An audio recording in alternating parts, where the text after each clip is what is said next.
तो इससे पहले हमने 9.2 के 12 क्वेश्चन को सॉल्व कर लिया और उसके बाकी के क्वेश्चन को हम इस वाले वीडियो में कवर कर लेंगे। 12 क्वेश्चन को हमने 2 वीडियो में डिवाइड करके किया हुआ। उसके पहले हमने परिचय 9.2 को किया हुआ है। उन सभी वीडियो का लिंक आपको डिस्क्रिप्शन में मिल जाएगा, वहां से जाकर के आप चेक कर सकते हैं। तो आइए प्रश्नावली 9.2 को खत्म करते हैं, ठीक है, यानी सॉल्व करते हैं सारे क्वेश्चन। बहुत ही आसान क्वेश्चन है, कॉन्सेप्चुअल है। और देखते हैं क्या है। यदि किसी समांतर श्रेणी के nवें पद का योगफल जो है वो 3n² + 5n है, ठीक है, यानी यहाँ पे nवें पद दिया है, लेकिन इसका मतलब ये है कि यहाँ पे n पदों का जो योगफल है वो 3n² + 5n है, ठीक है। यहाँ पे nवें पद नहीं लिखना चाहिए था। आगे, तथा mवां पद जो है वो 164 है, तो m का मान ज्ञात कीजिए। सबसे पहले हम देखेंगे हमारे पास दिया क्या क्या है, और उससे पहले हम देखेंगे हमारे पास फॉर्मूले क्या क्या हैं। हमारे पास फॉर्मूले हैं, 3 फॉर्मूले कौन कौन से हैं, जल्दी बोलो। an बराबर क्या होता है, a + n-1 d, ये हमारे पास पहला फॉर्मूला होता है। और उसी तरह हमारे पास n पदों का योगफल वाला फॉर्मूला होता है Sn बराबर क्या होता है, n/2 2a + n-1 d, ये हमारे पास दूसरा। और इसी का दूसरा रूप जो होता है वो होता है Sn बराबर n/2 a + l/l, ठीक है, यही होता है, ठीक है। इसको हमने प्रूव भी कराया हुआ है कि ये कैसे आया हुआ है। और देखते हैं हमारे पास क्वेश्चन नंबर तीसरा बोल दिया, ठीक है, 13वां। यदि किसी समांतर श्रेणी के n पदों का योगफल जो है वो इतना है, ठीक है, यानी हमारे पास Sn दिया हुआ है, कितना दिया हुआ है, 3n² + 5n, ये हमारे पास दिया हुआ है, ठीक है। m का मान पूछा और एक चीज और दिया हुआ है, mवां पद दिया हुआ है। यानी हमारे पास ध्यान से देखो तो ये वाला दिया हुआ है, क्या दिया हुआ, am बराबर हमारे पास दिया हुआ है 164। m का मान हमको निकालना है, ठीक है। तो इसका फॉर्मूला बनाते हैं इसके हिसाब से, इसका फॉर्मूला जो है इसके हिसाब से देखते हैं क्या क्या आएगा। a का मान दिया नहीं है, चलो इसको a लिख देते हैं, ठीक है। n के जगह पे यहाँ पे m लिखा हुआ है, तो इसको हम लिखेंगे m-1 d, ठीक है। अच्छा, अगर हमको यहाँ पे m का मान निकालना है तो किसी तरह हमको a मिल जाए और d मिल जाए, ठीक है, a मिल जाए और d मिल जाए तो हम इसमें फॉर्मूले में रख करके m का मान निकाल सकते हैं, ठीक है। तो हमको चाहिए क्या, एक a चाहिए और एक d चाहिए, ठीक है, a चाहिए और d चाहिए, ठीक है। तो आओ देखते हैं कैसे निकलेगा। देखो n, यहाँ पे n पदों का योगफल जो 3n² + 5n है, n का मान कुछ भी हो सकता है। अगर हम n का मान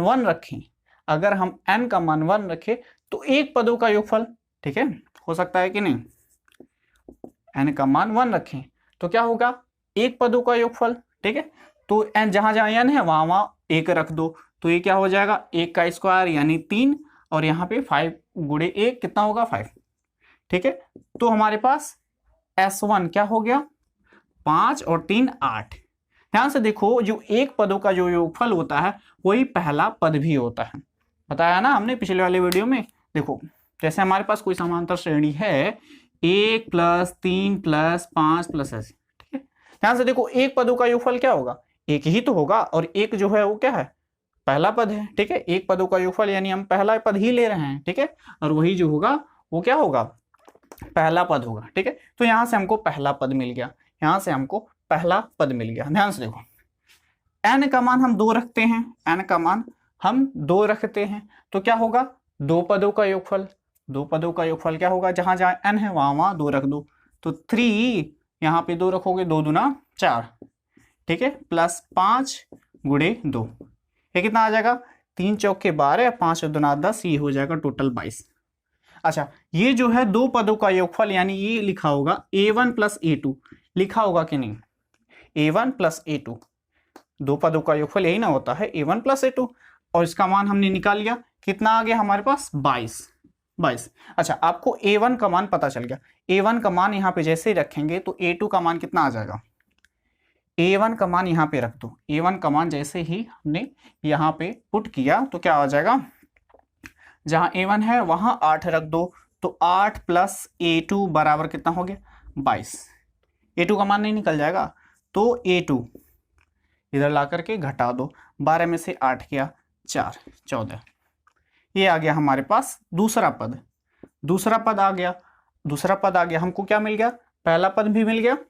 डी हमको निकालना है। डी हम कैसे निकालते हैं, डी के लिए हम क्या करते हैं, a2 माइनस a1 कर देते हैं, हमारे पास डी का मान आ जाता है। ठीक है, a2 का मान कितना है, हम 14 निकाला है, और a1 का मान हमने कितना निकालना है, 8 निकाला है। डी का मान कितना आ गया, डी का मान हमारे पास आ गया 6। ये हो गया डी का मान। ठीक है, यहाँ पे पुटअप कर दो, मान आ जाएगा m का मान। ठीक है, चलो हम भी ये भी कर देते हैं।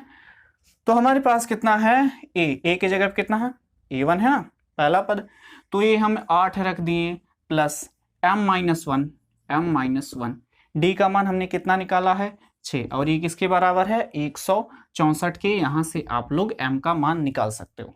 ठीक है, 8 को उधर लाके घटा देना, फिर उसको अच्छे से भाग देना, फिर उसके बाद एक जोड़ देना। ठीक है, आंसर आ जाएगा, यहाँ से आप लोग m का मान निकाल सकते हैं। अगला कोई कैलकुलेशन आप लोग खुद से करिए, नोट कर लो। अगला क्वेश्चन देखते हैं।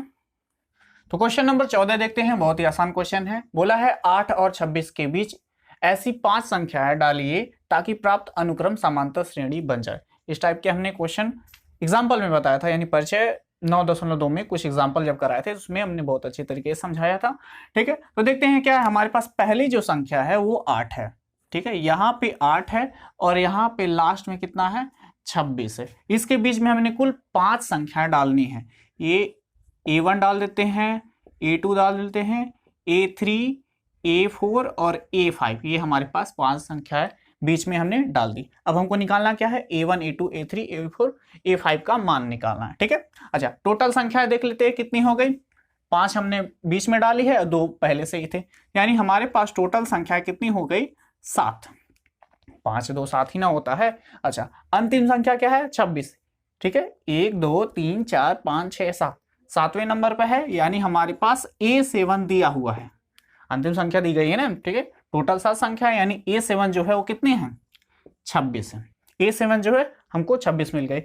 और जो एनवा पद का जो व्यापक पद का जो फॉर्मूला होता है वो ये होता है a + n-1 × d। ये वाला फॉर्मूला लगा देते हैं, जहां पे हमने a7 यूज किया है वहां पे हम फॉर्मूला यूज कर लेते हैं। ठीक है, n के जगह पे क्या रखा है, 7 रखा हुआ है, n के जगह पे 7 ही ना रखा हुआ है। ठीक है, इसको हम a का मान दिया होगा कि नहीं, देखो यहाँ पे a का मान हमको दिया हुआ है, पहला पद 8 ही ना है। ठीक है, तो यहाँ पे हम 8 रख देते हैं प्लस n के जगह पे क्या रखोगे, 7 रखोगे ना, यहाँ पे 7 रखोगे, 7 में से 1 गया, 7 में से गया 6, 7 में से गया 6d। ठीक है, और इसका मान हमको दिया हुआ है। ठीक है, a7 तो दिया हुआ है ना, 26 अंतिम संख्या जो है 26 है। ठीक है, तो यहाँ पे 26 रख दो, यहाँ पे 8 रख दो, यहाँ पे 6 रख दो, यहाँ पे d रख दो। ठीक है, अब इसको ला करके यहाँ पे घटा दो, इसको ला करके यहाँ पे घटा दोगे तो ये हो जाएगा 8 इधर ला के 26 में से घटाओगे तो 8 दूना 16, ये हो जाएगा 18, यहाँ पे 6d, और यहाँ पे d का मान आ गया हमारे पास 3। d का मान हमारे पास आ गया 3, सर्वांतर आ गया 3। a1, a2, a3 और a4 का मान नहीं निकाल लोगे, यहाँ पे 8 में 3 जोड़ोगे, यही 3 जोड़ा जाता है ना। ठीक है, सर्वांतर होता है ना, यानी इन दोनों के बीच का अंतर होगा। ध्यान से देखो, यहाँ पे इसका मतलब ये होगा कि a1 और 8 के बीच का जो अंतर है वो कितना है, 3 है, 3 ही तो है। a1 का मान कितना, 8 उधर जाके जुड़ जाएगा 11। ठीक है, तो यहाँ पे आ जाएगा 11 और यहाँ पे आ जाएगा 11 में 3 जोड़ेगा, 11 में 3 जोड़ो कितना आएगा, ये आ जाएगा 14। 14 में 3 जोड़ो ये हो जाएगा 17, 17 में 3 जोड़ो ये हो जाएगा 20। ठीक है, 20 में 3 जोड़ो ये हो जाएगा 23 आ गया। तो a1, a2, a3 और a4 और a5 का मान निकालना था, हमने निकाले। बहुत ही आसान सा क्वेश्चन था, इसको नोट कर लो। अगला क्वेश्चन देखते हैं, क्वेश्चन नंबर 15 देखते हैं। ये थोड़ा सा अच्छा क्वेश्चन है। क्या बोला गया, यदि a की पावर n प्लस b की पावर n बटे a की पावर n-1 प्लस b की पावर n-1 a तथा b के बीच, a तथा b के मध्य समांतर माध्य है। ठीक है, a और b के बीच वाला है। ठीक है, a और b के बीच का जो समांतर माध्य है वो हमको दिया हुआ है, तो n का मान निकालना है। ठीक है, तो n का मान निकालना है। सबसे पहले देखते हैं हमारे पास क्वेश्चन क्या दिया हुआ।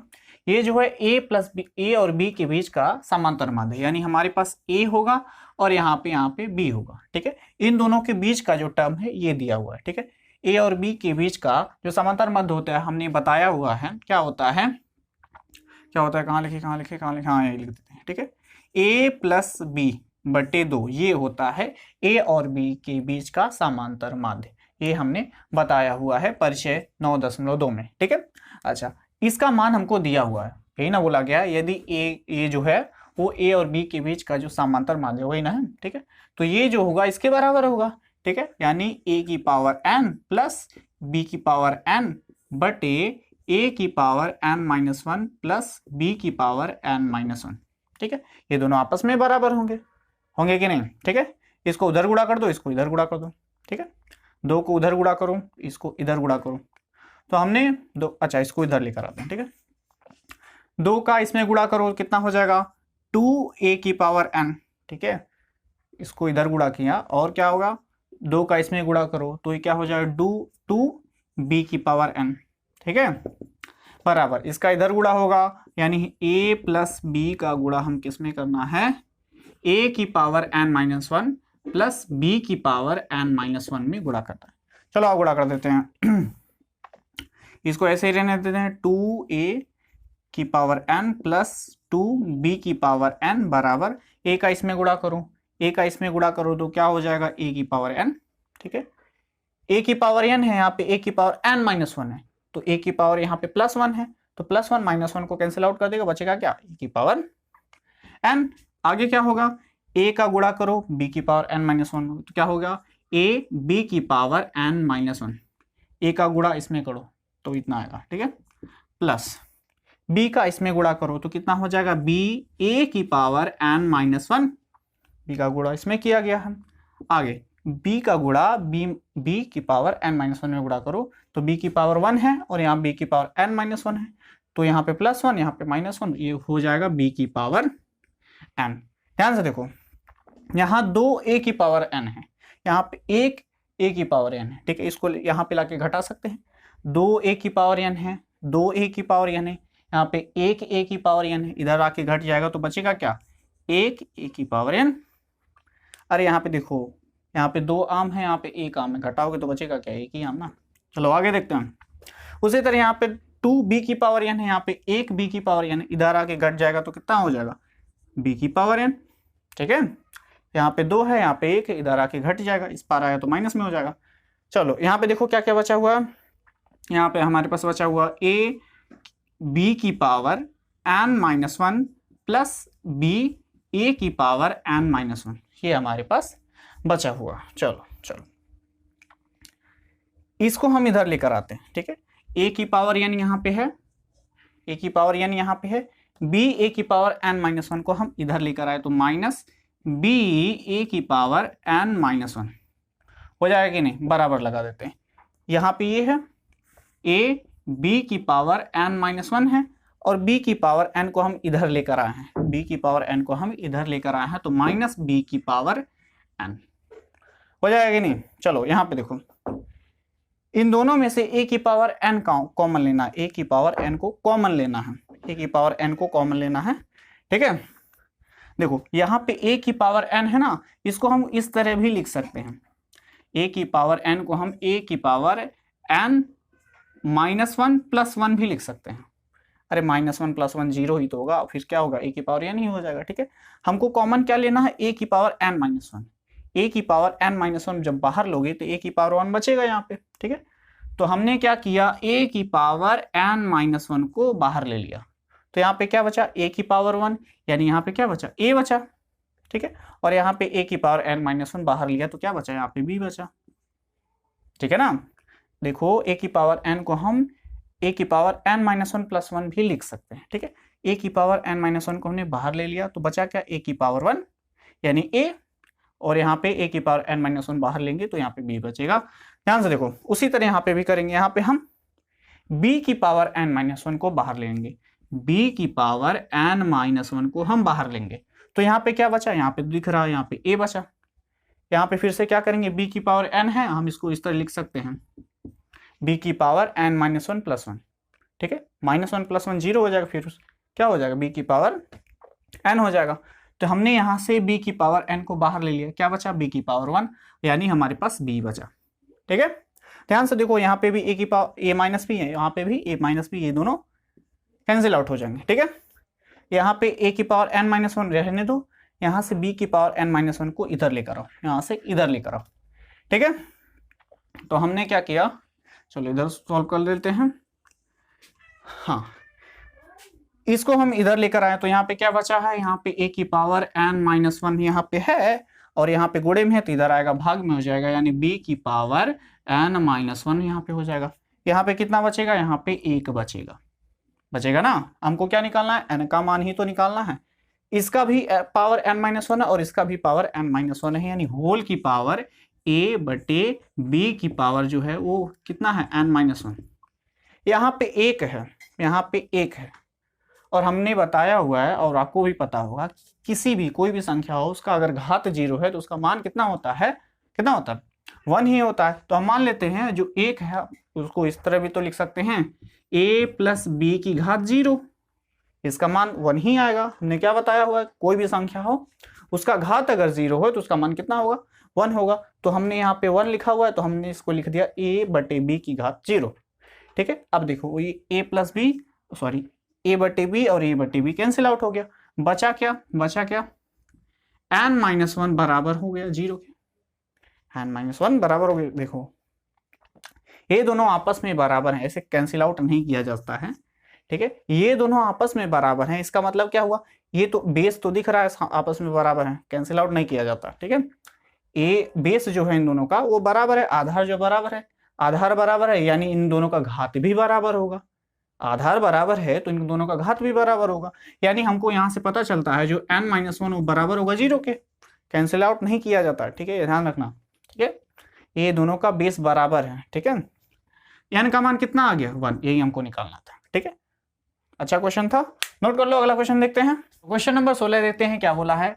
m संख्याओं को 1 तथा 31 के बीच रखने पर प्राप्त अनुक्रम एक समांतर श्रेणी है और 7वीं एवं m-1वीं संख्याओं का अनुपात जो है वो 5:9 है, तो m का मान निकालिए। चलो देखते हैं क्वेश्चन क्या बोला है। सबसे पहली जो संख्या वो 1 है और लास्ट जो संख्या वो 31 है। इनके बीच में कुल m संख्याएं रखी गई हैं, यानी a1, a2, a3, a4, a5, a6, a7, इस तरह कुल am तक संख्याएं रखी गई हैं बीच में।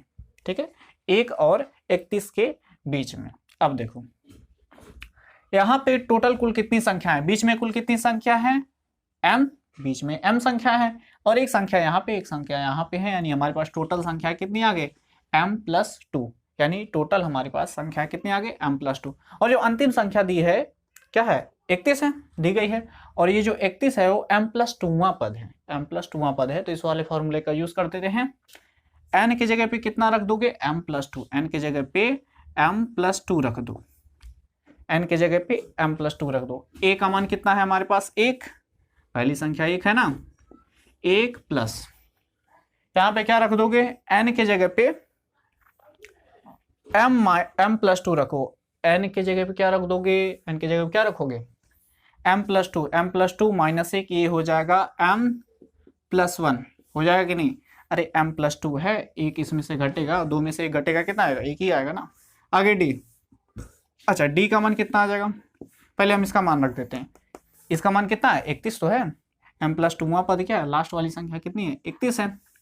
1 इधर जाके घट जाएगा, कितना हो जाएगा, 30। 31 में से ये वाला 1 इधर जाएगा, माइनस हो जाएगा, घट जाएगा, 30 हो जाएगा। ठीक है, बटे d को इधर ले आओ, m+1 को इधर लेकर आओ, m+1 बराबर d, कितना हो जाएगा, देखो क्या किया है, 1 इसमें से घट जाएगा, बचेगा कितना, 30।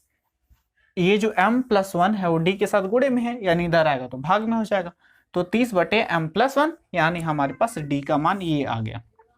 चलो आगे देखते हैं, आगे जो संख्याएं दी गई हैं, ध्यान से देखो, ध्यान से देखो। जो a1 जो है, a1 जो है वो दूसरी संख्या है, पहली संख्या तो ये है ना, पहली संख्या ये है, तो a2 जो है वो क्या है, दूसरी संख्या। और यहाँ पे जो बोला गया है 7वीं एवं m-1वीं जो संख्याओं का अनुपात है वो इसके लिए बोला गया है, सिर्फ इसके लिए, 1 और 31 को इंक्लूड नहीं किया गया, यानी यहाँ से गिनती नहीं स्टार्ट की, यहाँ से गिनती स्टार्ट की गई है। 1, a1, a2, a3 यहाँ से गिनती स्टार्ट की गई है, और यहाँ से जो 7वीं जो संख्या है और m-1वीं जो संख्या का अनुपात है वो 5:9 है। क्लियर है, यहाँ से गिनती स्टार्ट की गई, 1, 2, 3, 4। ठीक है, तो a1 जो है उसके लिए n का मान हम कितना रखेंगे, ध्यान से देखो a1 जो है वो यहां से कितनी है, दूसरी संख्या, यानी n के जगह पे कितना रखेंगे, n के जगह पे कितना रखेंगे, 2 रखेंगे a1 के लिए। अरे यहां से दूसरी संख्या है ना, ठीक है, पहली संख्या तो 1 है, ये दूसरी संख्या है, ठीक है, तीसरी संख्या ये है, चौथी संख्या ये, पांचवी, छठवीं, सातवीं, ठीक है, सातवीं संख्या ये है। लेकिन यहाँ पे बोला गया, जो सातवीं संख्या बोला गया वो यहाँ से गिनती स्टार्ट करना है, और यहाँ से जब हम गिनती स्टार्ट करेंगे तो जो सातवीं संख्या आएगी वो A7 आएगी, A7 आएगी। अच्छा ध्यान से देखो A1 संख्या क्या होगी, A1 संख्या क्या होगी, A के लिए तो हम 1 ही रखेंगे, ठीक है, ये तो 1 ही रखेंगे, ठीक है। n के जगह पे हम कितना रखेंगे, n के जगह पे हम कितना रखें, देखो यहाँ पे दूसरी संख्या है तो n के जगह पे हम 2 रखेंगे, ठीक है, तो 2 - 1 ये हो जाएगा d, ये हो जाएगा हमारी पहली संख्या, ठीक है। अच्छा उसी तरह अगर हम बोल देते हैं कि A2 क्या होगा, ये वाली जो संख्या वो क्या होगी, a n की जगह पे कितना रखोगे, n की जगह पे कितना रखोगे, 1 2 3, ठीक है, 3 रखोगे, एंड 3 में से 1 गया, कितना बचेगा 2, ये हो जाएगा हमारा दूसरी संख्या। उसी तरह अगर हम बोल दें कि जो सातवीं संख्या हो A7 वो कितना आएगी, a की जगह पे तो 1 ही रखोगे, प्लस n की जगह पे कितना रखोगे, ये सातवीं संख्या है ना, यहाँ से सातवीं संख्या देखो यहाँ से गिनो कितना हुआ, 1 2 3 4 5 6 7 8, n की जगह कितना रखोगे 8, 8 में से 1 गया 7 d, ठीक है, ये हो गया हमारे पास सातवीं संख्या, ये हो गया हमारे पास सातवीं संख्या। यानी हमारे पास अगर सातवीं संख्या यहाँ पे हम 7 ही रख रहे हैं, अगर सातवीं संख्या पूछा है तो हम यहाँ पे 7 ही रख रहे हैं, ठीक है। उसी तरह अगर हम यहाँ पूछ लिए था कि m-1वां पद बताओ, m-1वां पद बताओ, तो संख्या क्या होती, 1 + m-1d, यही होती, यही होता ना, ठीक है। सातवीं संख्या पूछा था तो हम यहाँ पे डायरेक्ट 7 रखे हैं, वही ना रखा गया है। और उसी तरह m-1वां पद बोला, m-1वां पद बोला तो डायरेक्ट हम यहाँ पे क्या रखेंगे, m-1, ठीक है ना, क्योंकि यहां से नहीं, यहां से गिनती स्टार्ट की गई है, ठीक है। तो ये दोनों हमारे पास पद आ गए।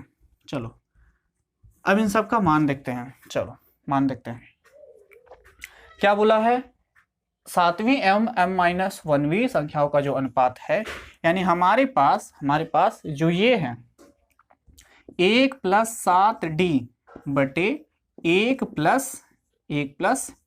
m सॉरी माइनस है m-1d, इन दोनों का जो अनुपात है वो कितना है, 5:9 है, ठीक है। ये समझ में आ गया, इसको मिटा दें, ठीक है, सॉल्व करने के लिए जगह चाहिए, ठीक है ना। आगे देखते हैं, d की जगह पे हम ये मान रख सकते हैं, d की जगह पे हम ये मान रख सकते हैं कि नहीं, ठीक है। तो d की जगह पे हम ये मान रख देते हैं 30/m+1, तो ये हो जाएगा 1 + 7 गुणे 30/m+1, ठीक है। रख देते हैं, यहाँ पे भी d है, इसको जगह भी रख देते हैं 1 + m-1, और यहाँ पे आ गया d की जगह पे कितना रखोगे 30/m+1, ठीक है, बराबर हमारे पास है 5/9। अब हम इसको सॉल्व करेंगे, 7 का इधर गुणा करो, 7 का इधर गुणा करो, कितना आ जाएगा, m+1 को 1 में गुणा करो, कितना हो जाएगा m+1, m+1 को 1 में गुणा करो कितना आएगा, प्लस 7 का 30 में गुणा करो, कितना आया, 7 × 21 210 आ जाएगा, बटे हमारे पास कितना आएगा m+1 बटे, अब इसको भी तो सॉल्व करना है, ठीक है। m+1 को 1 में गुणा करो, कितना आएगा m+1, और ये इधर गुणा होगा, यानी प्लस ये जो m-1 है वो गुणा होगा 30 में, बटे हमारे पास कितना आएगा m+1, ये m+1 कैंसिल आउट हो गया, बराबर हमारे पास है 5/9, ठीक है, आ जाएगा।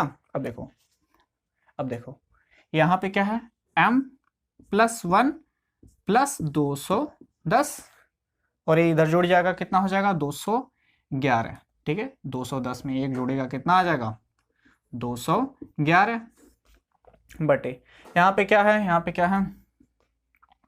यहाँ पे है m+1 + m-1, जब देखो यहाँ पे पहले 30 से गुणा भी करना है, 30 का इसमें गुणा करोगे ये कितना हो जाएगा 30m, 30 का -1 में गुणा करोगे -30 हो जाएगा, बराबर हमारे पास 5/9 हो गया। इसको आप लोग आसानी से सॉल्व कर सकते हैं।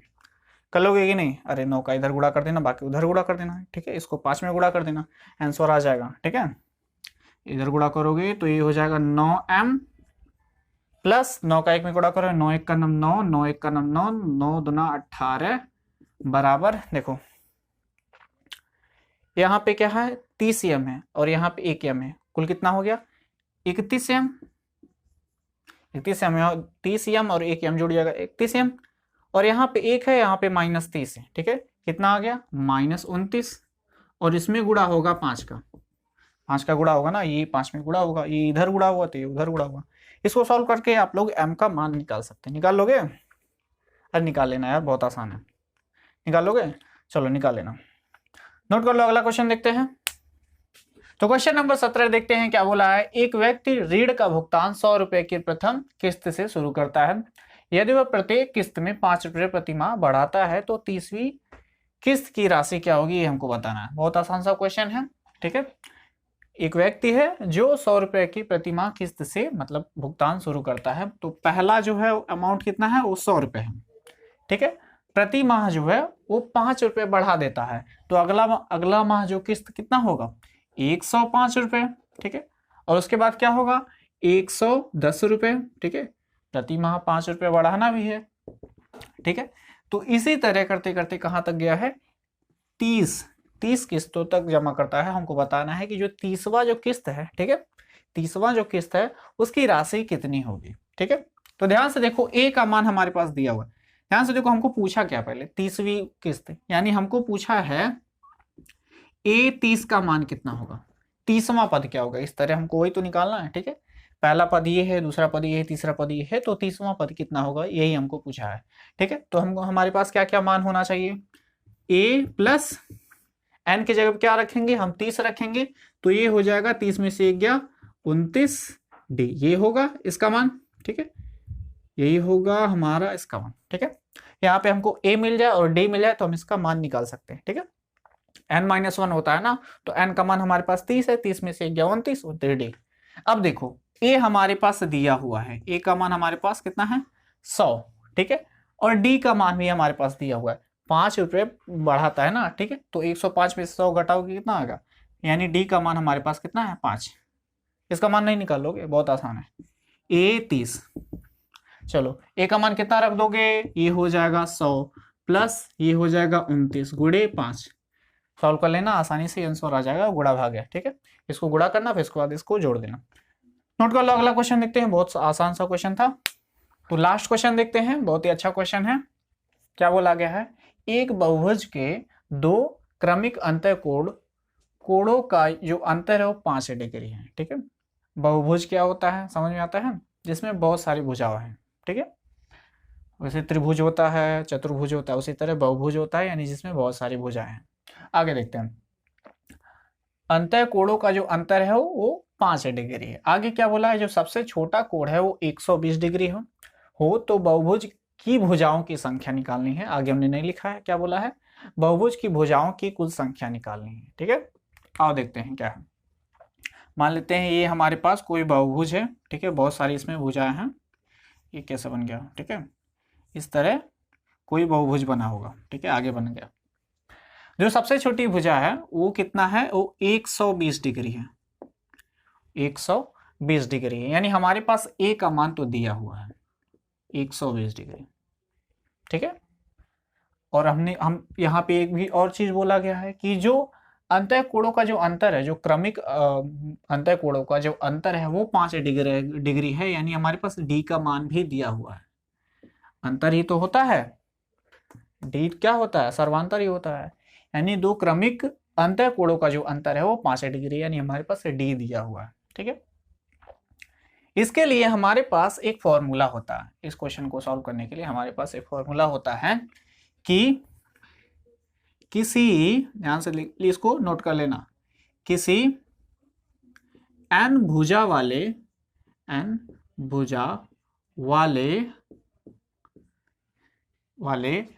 बहुभुज के अंतः कोणों का योग,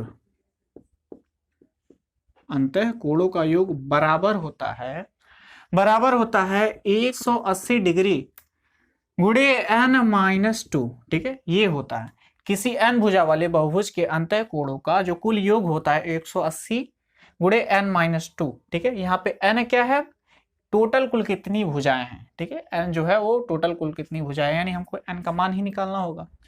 ठीक है, आगे जो बोला गया उसको देखते हैं।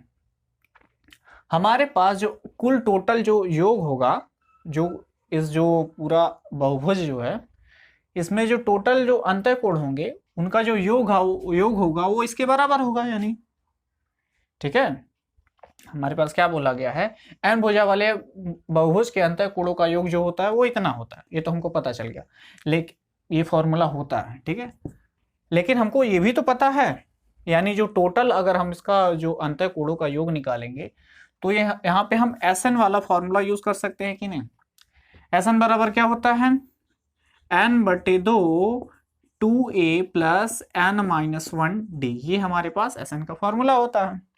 ठीक है, यानी टोटल अंतःकोणों का जो योग आएगा वो इस फॉर्मूले से भी निकाला जा सकता है, नहीं, अगर हमको कुल कितने कोण हैं वो पता चल जाए। ठीक है, तो इस वाले हम फॉर्मूले से लगाते हैं। ठीक है, तो देखते हैं n का मान ही तो हमको निकालना है। ठीक है, तो n को हम ऐसे ही रहने देते हैं, n का मान हमको नहीं पता है। 2 गुणे a का मान हमको पता है, पहला कोण जो सबसे छोटा कोण है वो कितना है, 120 डिग्री। 120 को 2 से गुणा करो कितना होगा, 240 हो जाएगा, प्लस n को ऐसे ही रहने दो, n-1 d कितना है, वो है हमारे पास 5। ठीक है, अब यहां से हम n का मान निकाल सकते हैं कि नहीं। हमको पता है किसी n भुजा वाले बहुभुज के अंतःकोणों का जो योग होता है 180 गुणे n-2 होता है। ठीक है, और ये जो योग जो होता है कुल टोटल जो अंतःकोणों का जो योग होगा वो ये होगा। ठीक है, ये फॉर्मूला होता है और ये हमने इस चैप्टर में पढ़ा हुआ है, जो टोटल अंतःकोणों का योग होगा यानी इस वाले चैप्टर के हिसाब से वो ये होगा, यानी ये दोनों आपस में बराबर होंगे कि नहीं। ये भी अंतःकोणों का योग है और ये भी अंतःकोणों का योग है। इसको सॉल्व कर लेते हैं, इसका आंसर n का मान आ जाएगा। ठीक है, देखो 2 इधर आके गुणा हो जाएगा, कितना हो जाएगा, 18 दूना 36, 360 और क्या है यहाँ पे n-2। अब देखो n जो 240 में गुणा होगा कितना हो जाएगा, 240n प्लस n जो है इसमें गुणा होगा ये हो जाएगा 5n और यहाँ पे है n-1। ठीक है, n का हमने 5 में गुणा किया है। ठीक है, 5n, n को यहाँ लिखो, यहाँ 5 को यहाँ लिखो, बात एक ही है। ठीक है, अब इसको अंदर गुणा कर देते हैं, ये हो जाएगा 360n, 360 को 2 में गुणा करो 720 हो जाएगा। ठीक है, 3672 होता है। अच्छा, ये कितना होगा, 240n प्लस 5n का n में गुणा करो, ये 5n का स्क्वायर हो जाएगा और 5n का 1 में गुणा करो 5n हो जाएगा कि नहीं। अब देखो, ये ध्यान से देखो तो ये कुछ क्वाड्रेटिक इक्वेशन की तरह बना हुआ है। क्वाड्रेटिक इक्वेशन यानी द्विघात समीकरण को तो सॉल्व करने आता ही है। ठीक है, इसको इधर रखते हैं, बाकी सबको उधर लेकर जाते हैं। ठीक है, यहाँ पे हमारे पास 5n का स्क्वायर है। ठीक है, और यहाँ पे है हमारे पास 240n, यहाँ पे है हमारे पास 5n और यहाँ पे हमारे पास 360n। ठीक है, तीनों को एक पास लेकर आते हैं तब आसानी से सॉल्व कर लेंगे। यहाँ पे है हमारे पास 240n, अरे 240 में से 5 को घटा देते हैं। ठीक है, 240 में से 5n को घटा देते हैं तो ये हो जाएगा 235n। ठीक है, इसको इधर लेकर आए तो -360n, इसको भी हम इधर लेकर आए तो ये -720 क्या हो जाएगा, +720 हो जाएगा कि नहीं। ठीक है, अब देखो इन दोनों को सॉल्व कर लेते हैं, इसको घटा देते हैं, इसमें से कितना हो जाएगा, 360 में से 235 घटा दो, ये हो जाएगा 5 में से 3 क्या कितना बचेगा, यहाँ पे 2 बचेगा, ये हो जाएगा 125। ठीक है, 10 में से 5 गया 5, ठीक है, यहाँ पे 5 में से 3 गया 2, ठीक है, यहाँ पे कितना बचा, 3 में से 2 गया 1, ठीक है, ये हो जाएगा 5n का स्क्वायर माइनस 125n, और यहाँ पे हो जाएगा 720 बराबर 0। ठीक है, अच्छा इसमें सब में से 5 कॉमन है, 5 कॉमन है, ठीक है, तो 5 से हम क्या करते हैं, भाग देते हैं दोनों साइड, 5 से भाग दे देते हैं, तो ये हो जाएगा n स्क्वायर माइनस, और ये हो जाएगा 25n प्लस, इसको जब देते हैं 5 से भाग तो ये कितना हो जाएगा, 5 × 5, 5 चौके 20 और 5 चौके 20 बराबर 0। ठीक है, 25n को तोड़ना है ताकि 144 आ जाए। ठीक है, कैसे तोड़ेंगे, 25 को कैसे तोड़ेंगे, 16 25 80, 16 छक्का 96, 16 7 112, 16 8 128, 16 9 144। ठीक है, तो 16 गुणे 9 आएगा टोटल, यानी हमारे पास इसको हम लिख सकते हैं n square minus 16n minus 9n। 25n को हम 16n माइनस 9n भी लिख सकते हैं, बात तो एक ही है, प्लस 144 बराबर 0, और यहाँ से हम n कैंसिल, n जो है कॉमन निकाल लेते हैं, कैंसिल आउट करके। ठीक है, n को हम कॉमन निकाल लेते हैं, यहाँ पे n बचा, यहाँ पे 16 बचा, और यहाँ पे हम -9 निकाल लेते हैं बाहर, तो यहाँ पे कितना बचा, यहाँ पे भी n बचेगा, -16 ही बचेगा। ठीक है, बराबर 0। ध्यान से देखो, यहाँ पे हमारे पास आ गया n - 16 एक कोष्टक में, और दूसरी में आ गया n - 9 बराबर 0। ठीक है, तो यहाँ पे हमारे पास n के 2 मान आ गए, एक तो हो गया 16 और एक हो गया 9। ठीक है, n के 2 मान आ गए। ठीक है, यानी बहुभुज की भुजाओं की कुल संख्या होगी या तो 16 होगी या तो 9 होगी। ठीक है, तो ये था क्वेश्चन नंबर लास्ट। ठीक है, प्रश्नावली 9.2 के लास्ट क्वेश्चन, अच्छा क्वेश्चन था। यहाँ पे एक फॉर्मूले भी आपको पता चल गया कि अगर कोई बहुभुज है, ठीक है, जिसकी कुल टोटल n भुजाएं हैं, ठीक है, तो अंतः कोणों का जो योग हुआ 180 n-2, 180 गुणे n-2 टोटल एंगल होता है। और ये वाला फॉर्मूले से हमने निकालना सीख ही लिया इस वाले फॉर्मूले में, इस वाले पूरे चैप्टर में। ठीक है, ये जो टोटल कोण होगा, कोणों का जो योग होगा वो ये होगा। ठीक है, तो यहाँ से आप इसको सॉल्व कर सकते हैं, इसको नोट कर लो। अगला क्वेश्चन क्या देखेंगे, इसके अगले वाले वीडियो में हम परिचय 9.3 को देखेंगे, उसके बाद प्रश्नावली 9.2 को सॉल्व करेंगे। तो मिलते हैं अगले वीडियो में, तब तक के लिए धन्यवाद। इसको नोट कर लो।